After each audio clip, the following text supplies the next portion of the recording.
आदरणीय अध्यक्ष महोदय, पहले तो मैं आपका संरक्षण चाहता हूं। जब आदरणीय मंत्री महोदय बोल रहे थे, आपने विपक्ष से किसी को भी पॉइंट ऑफ ऑर्डर उठाने का अवसर नहीं दिया। मंत्री महोदय बिना किसी पॉइंट ऑफ ऑर्डर के बिना उन्होंने अपनी बात रखी। वही संरक्षण आप मुझे दे, मैं आपसे वही अपेक्षा करता हूं। मंत्री महोदय ने अपनी पूरी बात रखी, आपने उनको कुछ नहीं कहा। उन्होंने राजनीतिक आरोप लगाए, उन्होंने हाउस को मिसलीड किया, आपने सुना। वही संरक्षण। एक बात है गौरव जी, आप हमेशा सदन पर ये कैसे आरोप लगा सकते हैं कि आपने उनको कुछ नहीं कहा? मैंने फिर कहा आपको, इस सदन में, प्लीज बैठिए, इस सदन में संसदीय व्यवस्था के अनुसार सबको समय आवंटित होता है। आवंटित दल का माननीय सदस्य अपनी बात रख सकता है। जब मैंने व्यवस्था दे दी कि कोई माननीय सदस्य बोलेगा, उसके बीच में आज शून्यकाल पॉइंट ऑफ ऑर्डर नहीं दिया जाएगा तो नहीं दिया जाएगा। माननीय गौरव को कहिए। अध्यक्ष देखिए, शुरू हो गया सर। आप दे रहे हैं अनुमति, आप अनुमति दे रहे हैं सर। आपने हमें अनुमति दी, आपने अनुमति दी हमें। एक मिनट बैठिए। हमारे सर, इन्होंने हम शांति से सुने। अरे सुनो, ये अपना भाषण देने से पहले इन्होंने मिसलीड किया बोला। आप सब ये कोई तरीका सर। एक मिनट बैठिए, एक मिनट बैठिए। माननीय मंत्री जी, मैंने एक मिनट बैठिए, एक मिनट, ठीक है, बैठिए, एक मिनट बैठिए।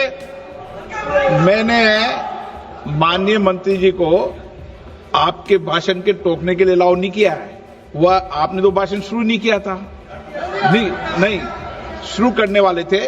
वह दूसरे विषय पर अपनी बात करना चाहते।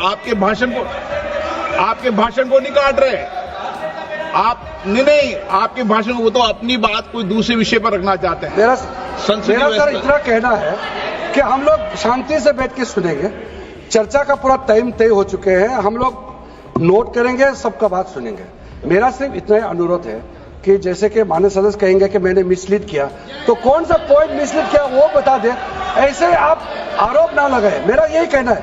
आप तर्क बताइए कहां मिसलीड हुआ पॉइंट। अध्यक्ष महोदय, जो इन्होंने 2013 यूपीए गवर्नमेंट के संदर्भ में कहा, पूरा का पूरा मिसलीडिंग है, झूठ है। और हम डिमांड करते हैं कि वो ऑथेंटिकेट करें, हम डिमांड करते हैं ऑथेंटिकेट करें। इसीलिए बार बार इन्होंने आरोप लगाए, बार बार इन्होंने भ्रम फैलाया। आप इसीलिए हम भी अपनी बात रखेंगे, कृपया आप भी सुनने का धैर्य रखिए। अध्यक्ष महोदय, मेरा भी सौभाग्य है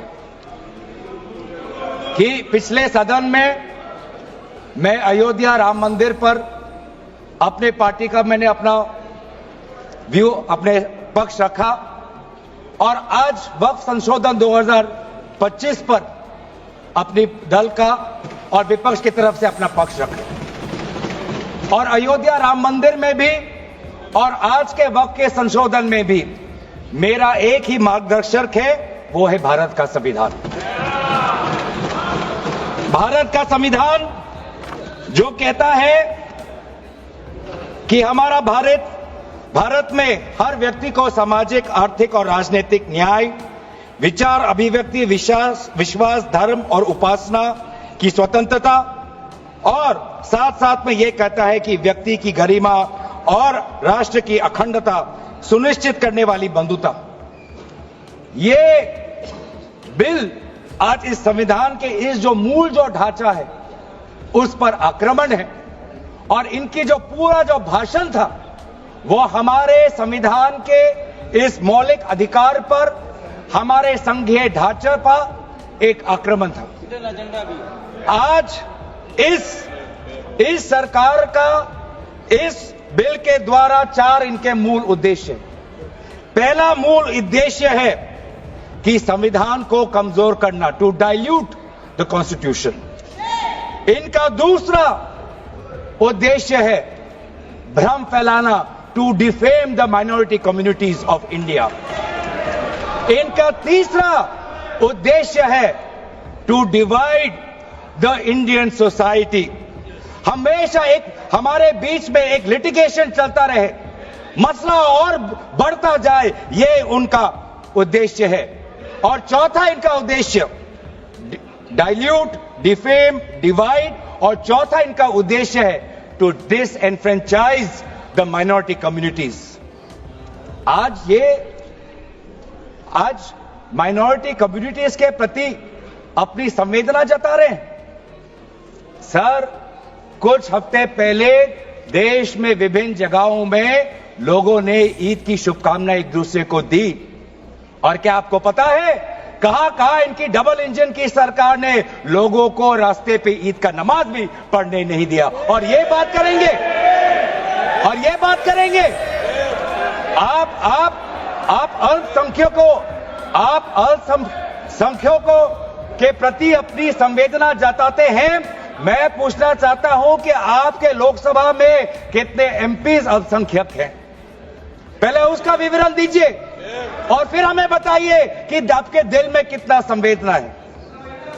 सर, मेरा तो मैंने जिस दिन भी ये बिल इंट्रोड्यूस हुआ उस दिन भी आदरणीय मंत्री को मैंने सुना और आज भी मैंने उनको सुना।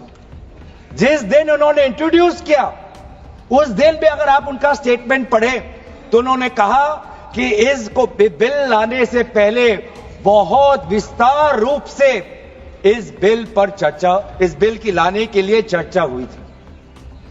सर, पूरा का पूरा मिसलीडिंग 2023 में सर सरकार 24 में आई, ये खुद 24 के बीच में इन्होंने अपना बिल लाया। 23 सन के वर्ष में 4 बार माइनॉरिटी अफेयर्स कमेटी की बैठक हुई। मुंबई में हुई 13 जुलाई, दिल्ली में हुई 21 जुलाई को, लखनऊ में हुआ 24 जुलाई को, दिल्ली में 2 बार हुआ 20 सितंबर और 7 नवंबर को। मैं आदरणीय सरकार से दरखास्त करूंगा कि इन 5 सरकारी जो मीटिंग हुई मिनिस्ट्री ऑफ माइनॉरिटी अफेयर्स का, उनका मिनट्स टेबल पे रखे। एक भी मीटिंग में नया वक्फ अमेंडमेंट बिल चाहिए उसका जिक्र भी नहीं हुआ था। जिक्र भी नहीं हुआ। इनके मिनट्स हमारे पास, हमने देखे। जितने भी बार ministry of minority affairs meeting हुई, सब में वापसी पोर्टल को लेकर और विचार विमर्श हुआ था, लेकिन एक भी मीटिंग के माइन्यूट्स में एक भी स्टेटमेंट नहीं है कि हमें एक नया वक्फ अमेंडमेंट बिल चाहिए। तो मैं तो यही पूछना चाहता हूं कि अगर नवंबर 2023 तक मिनिस्ट्री ऑफ माइनॉरिटी अफेयर्स ने यह वाजे भी नहीं समझा कि नया एक बिल लाने की जरूरत है, मैं तो बस इतना ही पूछना चाहूंगा कि यह bill ministry of minority affairs ने बनाया या किसी और दूसरे विभाग ने बनाया? कहां से आया यह बिल? कहां से आया? सर,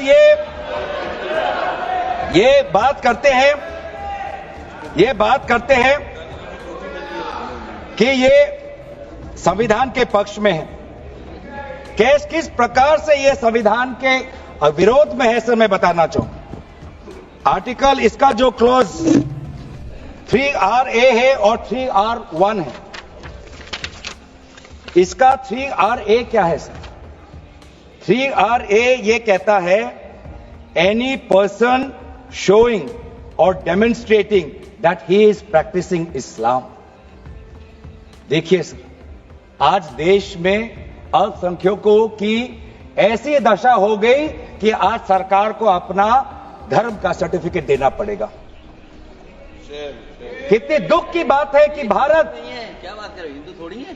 भारत एक सनातन धर्म का एक देश, 7000 पुराना, उससे भी पुराना ये देश, जिसमें हर धर्म और हर संस्कृति, हर परंपरा को हम सम्मान करते हैं। आज सरकार को ये हमें सर्टिफिकेट देना पड़ेगा कि हम किस धर्म को हम विश्वास रखते हैं। क्या ये दूसरे धर्मों से इस प्रकार का सर्टिफिकेट मांगेंगे? कि आपका 5 साल हुआ या नहीं हुआ, ये सिर्फ इसी बिल में क्यों? ये संविधान के विरोध में नहीं है, ये आर्टिकल 26 के विरोध में नहीं है। सरकार क्यों धर्म के इस मामले में दखलंदाजी कर रही है कि आप इस धर्म का आप विश्वास करते हो कि नहीं हो, उसका पहले मुझे सर्टिफिकेट दो। ये किस प्रकार का न्याय बना रहे हैं? ये किस प्रकार का कानून हम बना रहे हैं? 3R1 क्या कहता है? इनका 3R1 जो आज इन्होंने हटा ही दिया है,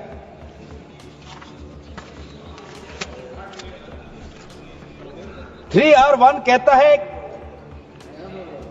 a waqf by user, but such waqf shall not cease to be a waqf by reason only of the user having ceased, irrespective of the period of such session. ये इसके हटाने की क्या जरूरत थी? ये हमारा बार बार विभिन्न जजमेंट के द्वारा ये पूरा वक्फ बाय यूजर और इसके बारे में विभिन्न जजमेंट आए। सर, दिस एक जजमेंट पढ़ना चाहूंगा।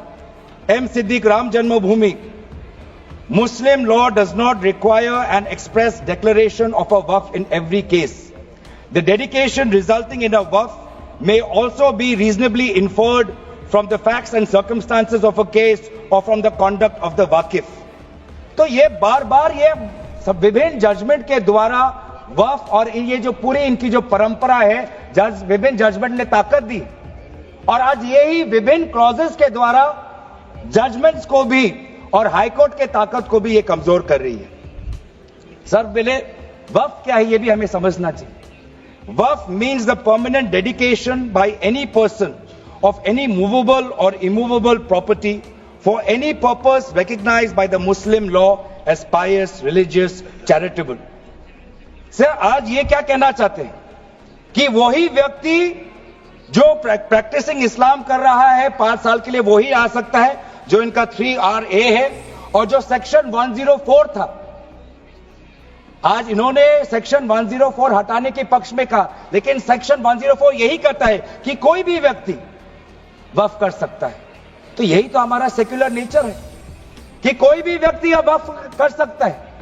अब ये जो अधिकार है एक व्यक्ति का, आप उस अधिकार को आप क्यों छीन रहे हो? सिर्फ ऑप्टिक्स सर, इनको बाहर दिखाना है कि हम ये बहुत बड़ा काम कर रहे हैं।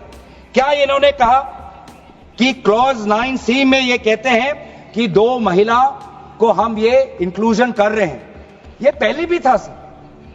अगर आप 1995 एक्ट पढ़े तो ये पहले भी था, उसमें ये भी था कि 2 से ज्यादा सदस्य महिला हो सकती थी।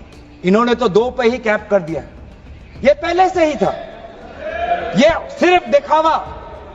और इनका 3R4 में जो ये विशेष रूप से विडो, डिवोर्स वुमन और ऑर्फन की बात करते हैं, ये पहले भी था सर।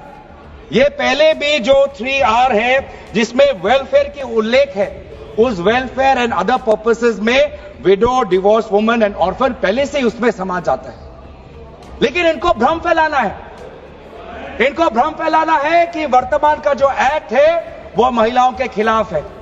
इनको भ्रम फैलाना है कि वर्तमान में महिलाओं को कोई भूमिका नहीं मिलती, ये इनका काम है।